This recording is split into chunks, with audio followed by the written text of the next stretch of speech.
Eerie Fables for the Restless Soul. Welcome to the Eerie Fabler. I'm your host, Felix.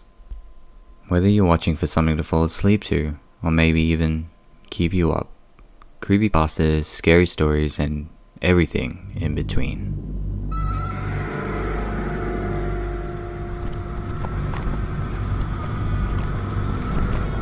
Don't Let Them In, written by Maddie.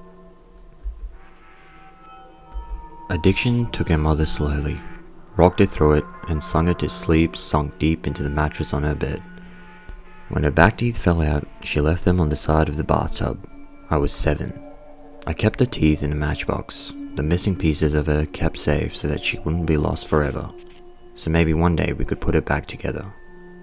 Our house fell around us, and we tried our best to raise ourselves. The ceilings had water damage, the bottom stairs had dry rot, and in the winters the radiator bled rust, but it was still our house, and Annie made it home. My sister Annie mothered me with lopsided band-aids on bruised knees and lukewarm microwave meals. She told me ghost stories and didn't mind when I crawled into bed with her later on, too scared to sleep alone. She taught me to dance barefoot on the living room carpet, music channel on full volume, with the TV shaking our pre-adolescent hips.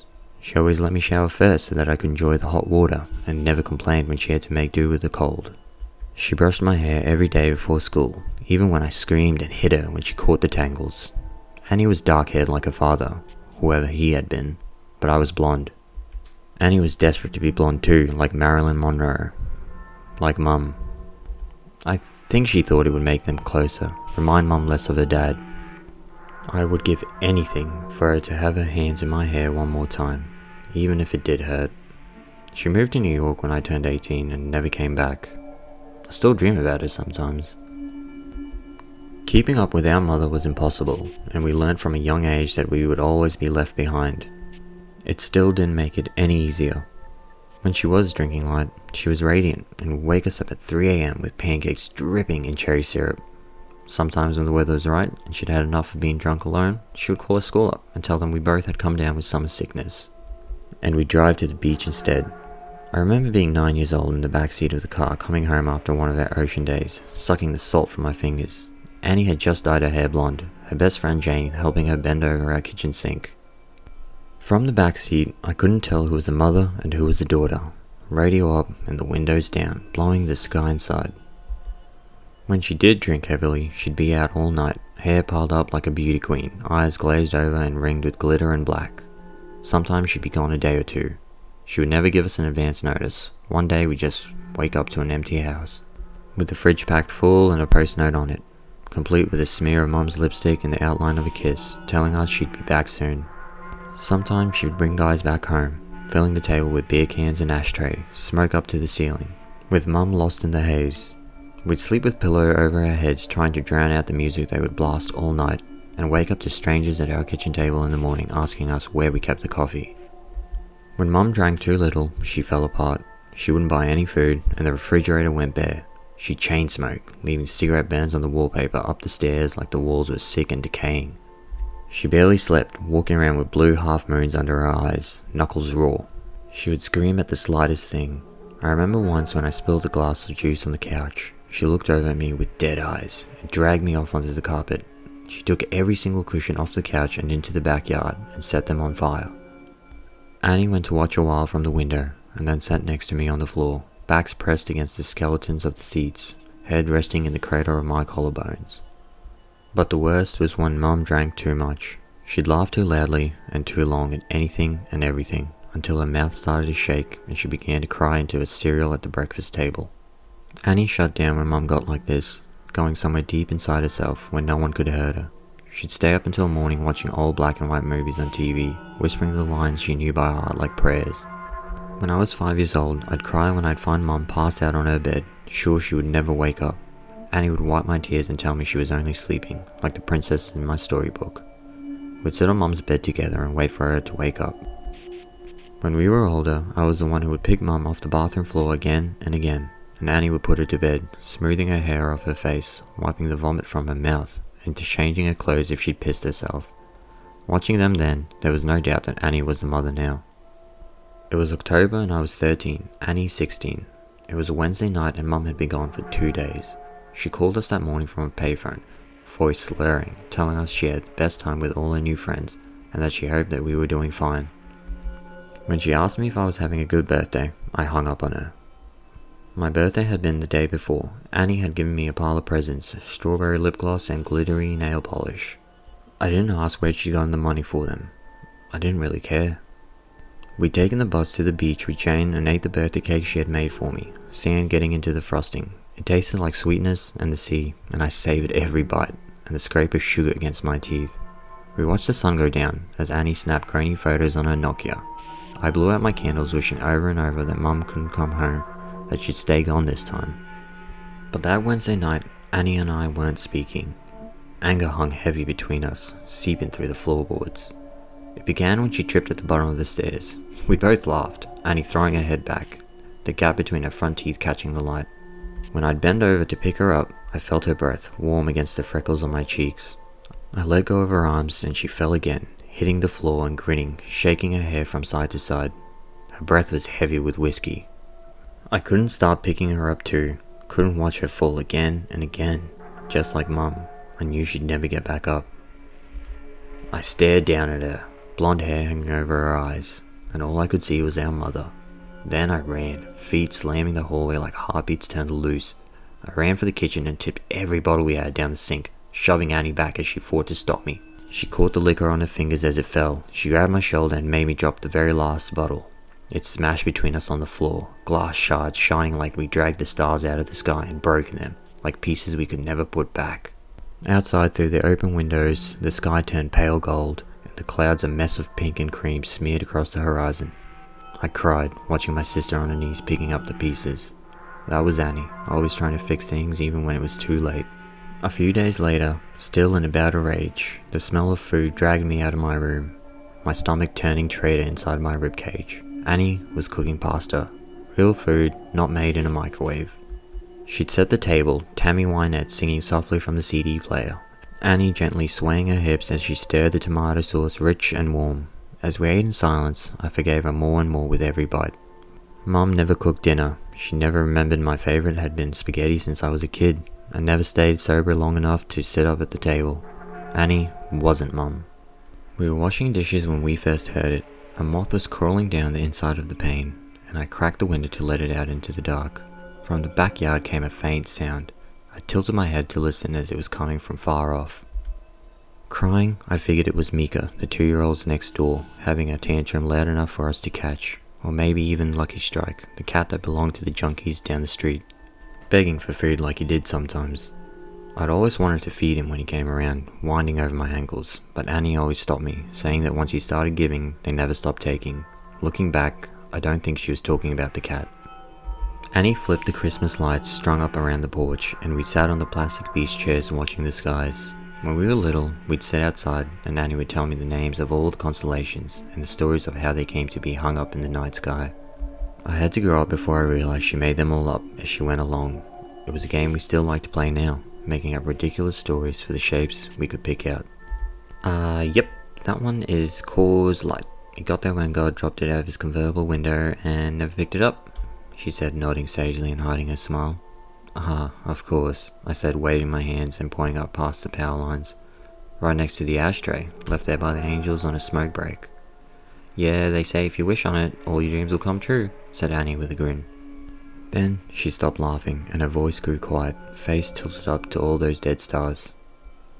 Let's wish, Emmy. Let's wish. So we did.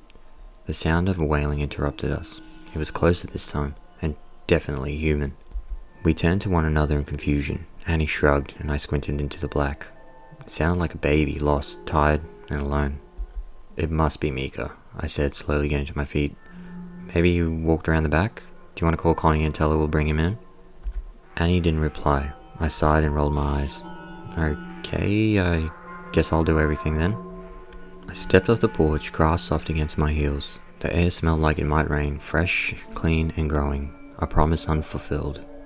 Hey, Annie's voice was strained. I turned to her with a smile. It died on my face when I saw the look on her own. Get inside, now. She was staring out into the dark past me and opening the door with one hand behind her, fingers fumbling on the latch. I froze. barefoot in the dirt, I glimpsed at what she was looking at. In the bushes, by the back fence, someone was crouching with their knees tucked up neatly under his chin and his arms wrapped around his legs. His mouth was agape, softly opening and closing as he cried, like a child lost in the dark. No, not like a child, more like someone pretending, mimicking the sound under the cover of darkness. Suddenly they straightened their back, snapping upright, face still obscured by the shadows. They were tall and slim, extraordinarily thin by human standards. Panic made me move, carried forward by animal instinct left over from a time when people still lived in nature. I was faster than Annie, dragging her inside and slamming the door behind us, hearing it bounce on its hinges as it locked. We watched as the person slowly approached the house with long, deliberate strides. Annie reached for my hand, holding me tight, and turned me to face her, holding my shoulders. "Don't turn around, Emmy. Don't turn around." Instinctively, I started to look over my shoulder into the gloom. Annie grabbed my face hard and shook her head. I knew then she was serious. Her voice cracked as she cleared her throat, gripping my hand tight enough to hurt, nails digging in, grounding herself. I looked at her interlocked fingers, both of us born of the same bones. "I'm gonna call the cops and everything's gonna..."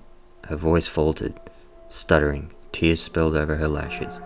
Annie never cried. "Your phone's on the porch," she whispered, and bile crawled its way to my throat. Her phone was upstairs, charging. A soft tap-tap-tapping filled the silence. Annie turned wide-eyed to the window. It was the sound of someone's forehead, slowly and repeatedly bumping against the glass. Then the blows accelerated, gaining in both speed and strength, skin meeting glass until they were slamming into the window hard enough to shake the panes. A moment later, the tapping stopped, and I was about to ask Annie if I could look now, when she screamed, followed by the sound of cracking glass and a tremendous crash. Whoever was in our yard had just smashed their face hard enough into the window to shatter it. We ran up the stairs 2 steps at a time, skipping the rod ones out of habit. I turned to look behind me once, and Annie yanked my face back before I could see. The sound of glass breaking echoed behind us as we made it to the bathroom and locked the door. A weak, mewling cry, like that of the infant calling for its mother, filled the hallway, trapped between the walls and the entryways. Annie threw her back against the door, feet jammed up against the bathtub, clutching the knife she had grabbed from the kitchen. I joined her shoulder to shoulder and did the same. Slow footsteps started on the stairs, calculated and casual. The crying took on a mocking quality, resembling laughter, arriving in short, shrill bursts of sound, followed by high-pitched giggling, and then silence, only to start again a moment later. The first door on the upstairs floor was my bedroom, and when we heard the distinct sound of it slamming open, we realized they were looking for us. "What the fuck is going on?" I whispered to Annie, not even bothering to brush away the tears that I couldn't keep from falling. I watched my sister pick herself off the floor and brace her hands on the door as we heard the sound of the second door slamming open, Mum's room. But the problem was, the next room on the hallway was the bathroom. Annie pulled me to my feet and handed me the knife. I shook my head and pushed it back to her, terrified of what would happen if I had to use it. Annie shoved me and pressed the knife into my hands, thumb pressing hard enough against the edge to draw blood. I watched a winding road of crimson rivulets cascading down her wrists. In spite of the pain, Annie continued pushing the blade into my hands. Finally, I took it from her. Something slammed against the wall that Mum's room shared with the bathroom. A high-pitched howl followed. I held my breath and felt my heart beating frantically in the base of my throat. "I'm gonna get the phone from my room," my sister said. I shook my head dramatically in protest. Before I could say a word, Annie clamped her hand over my mouth. I could taste the blood on her hand, salty and sweet, like my birthday cake by the ocean.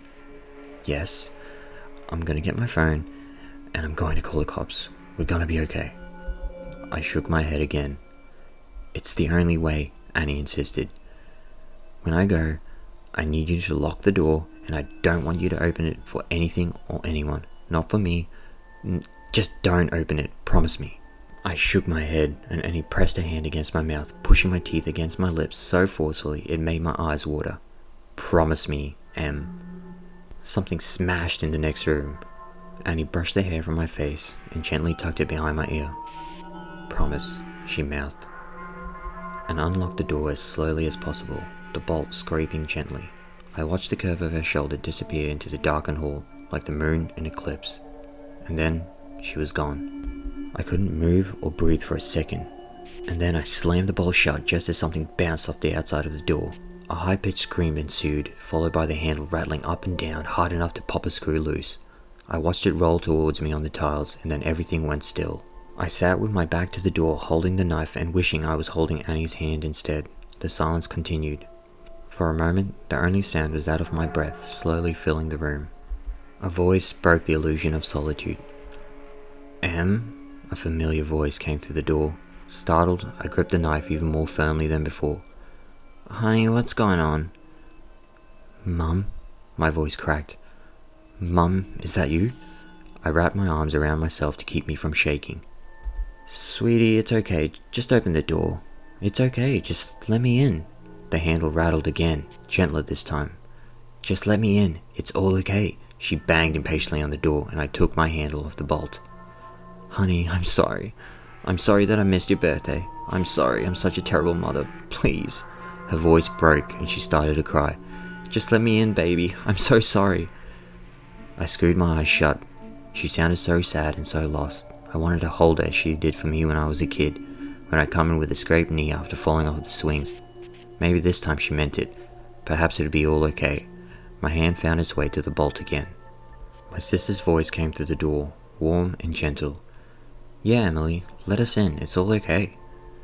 My hand froze on the bolt, and I tightened my grip on my weapon. Annie never called me by my full name. A hand banged on the door, handle rattling. "Emily, let us in." Annie's voice became low and guttural, followed by the same shrill giggles from before. Mum spoke now, pleading and crying, her voice growing louder and louder. "Let us in! Let us in! Let us in!" she shouted over and over again, punctuated by her fists. At that moment I thought about bedtime stories and all the demons and monsters we pray never crawl out from under our beds. "That's not my sister, and you're not my mother!" I screamed through the door, hands over my head. I climbed into the bathtub, curled into a fetal position, and clutched the knife to my chest. I didn't know what it was on the outside of the door, but I knew it wasn't Annie. It wasn't the voice that scolded me whenever I changed the TV channel, the one that sang me happy birthday, the one that told me I was smart even when I got bad grades, or even the one that read me stories about princesses that never wake up. Whatever it wasn't human. Bangs and yells came from downstairs, followed by the footsteps of people running. A low, guttural howl ripped through the house, filling the room until I felt like I was drowning in the sound. And then the door was kicked in. I screamed, covered my eyes, and waited to die. A moment later, arms found me, lifted me from the tub, and carried me from the room. I looked at the outside of the door as I was taken downstairs. Its exterior was covered in long, scraping claw marks, stretching to the floor. I found the hallway covered in soft, downy remains of torn-up pillows, making it appear as if it snowed indoors. I watched the tiny feathers from the pillow drift slowly as men in uniforms checked each of the rooms that looked like they had been ripped apart by something feral. Outside, police cars and an ambulance waited in our driveway, and there in the middle of it all was Annie, bathed in blue and red light and glowing in the dark like a neon angel. I threw myself from the officer's shoulders and ran to her. Then I held us both together, broken pieces and all. Standing under all those constellations we'd concocted, muffled screaming came from the ambulance, which rocked occasionally. Annie gently turned my head away, smiling so sadly it made my chest ache. I understood. It turned out there was no demon, no wild animal, no bad men trying to get in. It was just Mum, out of her mind on booze, drugs, and everything in between, coming to the end of a week-long binge. Something had finally broken inside her head, and this time we couldn't put it back together, no matter how hard we tried. Sometimes you fall one last time, and then never get back up. Annie had seen her rail-thin frame in the garden, blood dribbling from her mouth, track marks bulging on her forearms like unmapped roads, desperate for one more hit, just one more fix. She'd searched the kitchen for all the alcohol I'd thrown away, and when she hadn't found any, she went hunting for the stash in the bathroom. She hadn't wanted me, just the drugs on the other side of the door. She'd been so high, she was able to mimic Annie's voice nearly perfectly. The real monsters are the ones that eat you alive slowly, the kind that comes in a bottle or a needle or at the end of a long list of reasons why you can't get out of bed in the morning. Sometimes the monsters are the ones that raise you or love you the most, but it's up to you to let them in.